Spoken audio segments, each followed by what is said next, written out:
When I was a kid of about 10 years of age, we lived in the countryside in a fairly old home. It looked decent on the outside, bar some visible aging. We were a family of 4, including my dad, my mum, my elder brother, and myself. We had a small farm to ourselves where my dad worked. We mainly farmed maize and some seasonal crops. We had a fairly normal life. My brother and I used to play almost every day when we didn't have school or homework. We were also almost the same age, him being 2 years older than me. We had a typical elder brother-younger brother relationship. We argued about a lot of things, and we fought every now and then, but there was one thing we both had in common. We were both petrified of the basement. Maybe it is common for every child to be scared of the basement, and eventually the fear is supposed to be overcome. But we dreaded the basement in a rather unnatural way. We never dared to go down there voluntarily, and if we had to get something from the basement, we never stayed there for more than a few minutes. The fear we felt was inexplicable in the sense that it felt stupid to be afraid of the basement when you're that old, but the fear never goes away. One day, we decided to finally man up and go stay in the basement for an entire night, because kids are ridiculously stupid. That one decision has changed my life forever. Maybe, if I could take it back, I would, and never wish it on my worst enemy. We went down to the basement after dinner.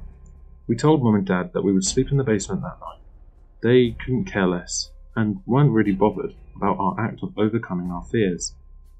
The night of horrors had just begun for my brother and myself. The first hour or so, it wasn't that bad. Standard kid stuff. Being afraid of the dark but acclimating to it. Weird noises when investigated, being completely explicable, etc. We got pretty bored soon and promptly went to sleep. I remember being especially tired that night. Around 2 a.m, I was awakened by a weird feeling. I looked over at my brother's mattress to see the weirdest thing. He was sitting up straight, his legs were crossed and his hands on his knees, like he was doing yoga. He looked stiff and as white as snow. His forehead was covered in sweat, and his eyes were fixated into the dark area beneath the stairs that was directly in front of his mattress. I asked him what he was looking at. He didn't answer, but I definitely saw him start shaking. I asked him what was wrong. I was starting to get worried. All he could manage to do was to point into the dark corner of the room. I asked him if he was joking because I was starting to freak out. He didn't answer. I looked where he was looking, but I couldn't see anything. I swear to God, Jerry, if this is a joke, I'm going to kill you, I said. He started shaking more violently while pointing at the same place. I called for my mum, but perhaps my voice didn't carry that far. I was afraid to leave my bed, but after a few minutes, I realized I had to leave it. My brother was starting to hyperventilate, and it was all so scary. I tried getting him to get up from his bed, but his body had frozen, and his skin had gone so cold. I ran up to my parents' bedroom and rushed them downstairs. By the time we came down, he had started convulsing, and it all got pretty bad. My dad rushed to the phone to get an ambulance. My brother was taken into the ER, and we spent the rest of the night in the hospital. The next morning, the doctor told us that my brother had suffered a paralytic stroke caused by seemingly unknown reasons. He slipped into a coma right after. Imagine my absolute dread at hearing that. I couldn't find the ground under my feet, it was so messed up. I burst out crying in the hospital. The doctor said they're doing everything they could. I guess their best just wasn't enough.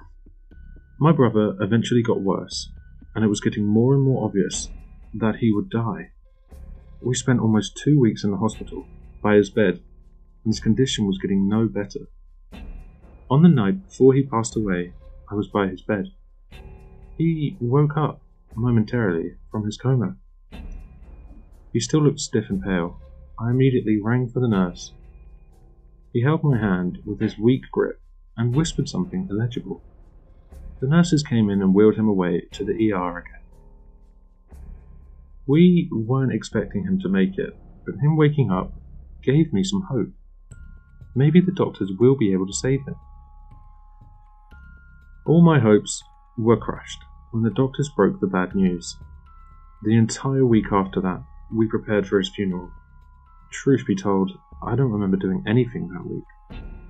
Right after the funeral, I was filled with guilt and anger. We went back home and my mum and dad went straight to bed.